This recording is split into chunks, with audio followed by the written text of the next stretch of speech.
या मंग्यासोबत लग्न करून तर मला वाटलं होतं आहा ऐश करेल, लेकुलती एक सून आहे, पण नाही, इथे तर मला नोकरानी बनवून ठेवलंय.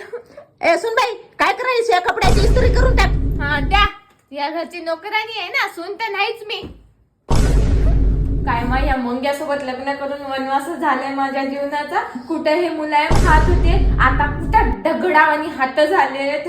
ए सुनबाई, काय बडबड करायलीस. घासाले भांडे खंडीभर खातेस ना. यो म्हातारीचे ना तंगडे तोडून हिच्या गळ्यात घालू वाटायले. नुसतं काम बी करू दे ना, हिला तर बोलता बी येईना. लव्ह मॅरेज करू बसला मी. ए सुनबाई, काय बडबड करायलीस. पोसायले फायशी.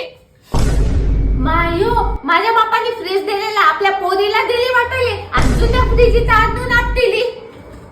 मायो, मी काजू पकडी या म्हातारीनं खाली वाटायला गेला. चल मी काय बकासूर होती काय की चांगल्या सासू